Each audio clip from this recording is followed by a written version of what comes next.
This is the baseline environment of the 21st century. It is a state of constant noise, overlapping digital demands, and chronic sensory overload. For most of us, zinda rehne ka matlab sirf bhagna hai. To survive is simply to keep running. We have reached the peak of hustle culture, where every hour must be optimized and every moment monetized.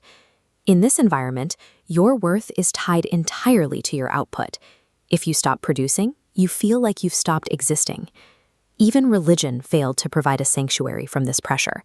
Instead, institutional faith often mirrored the world around it, turning spiritual life into a demanding checklist. It became performance faith, a cycle of service and stress that felt less like a refuge and more like a second job. You can see the scale of this performance in the rise of the megachurch. The lasers, smoke machines, and high-intensity production require massive emotional energy. For many, this environment is no longer spiritual. It's just overwhelming. This intense demand for peak emotional performance has been building for decades. Generations were raised to believe that the only way to connect with the divine was through these loud, high-energy, and highly visible displays of faith. Eventually, the human nervous system hit a breaking point. People realized that their souls are not machines. This sparked a massive exodus, not away from God, but away from a toxic system that was making them sick. What's replacing that chaos is a movement focused on soft faith.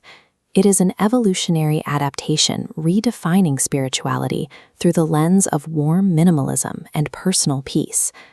This shift requires a process called deconstruction. It isn't about losing faith.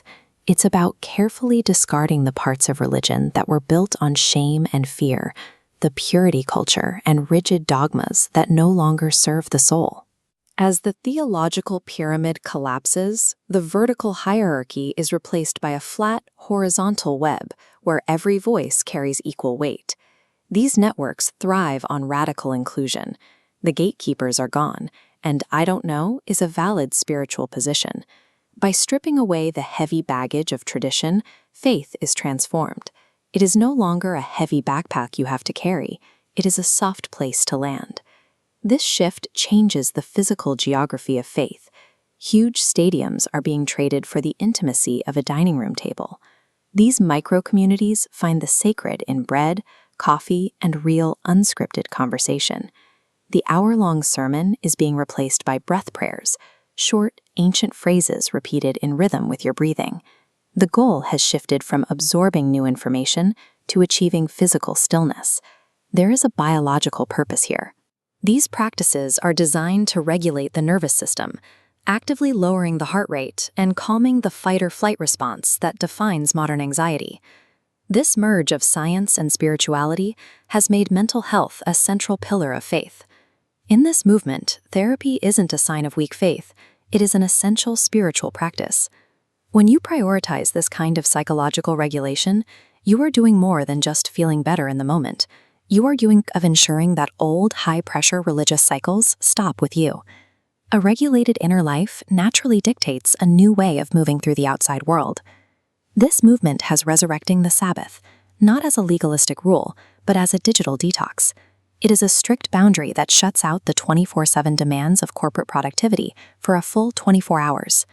They find the divine in the unglamorous. Through eco-spirituality and slow living, tasks like gardening or washing dishes become meditative rituals. They are looking for God among the pots and pans. Their activism is just as quiet.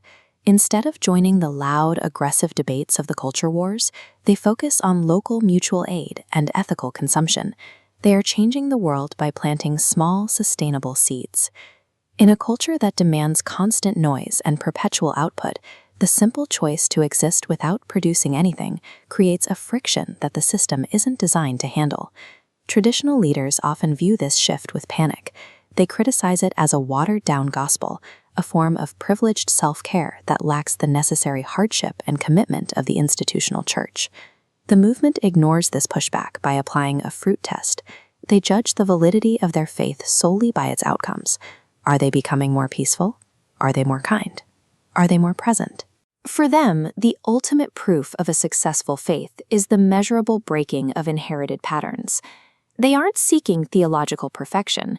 They are seeking to ensure that the fear and trauma they grew up with is not the legacy they pass on to a new generation. This lesson extends far beyond religion. It proves that anyone, secular or spiritual, can find a sanctuary from modern exhaustion without needing an institution to grant them permission. Surviving the modern world requires a total abandonment of performance,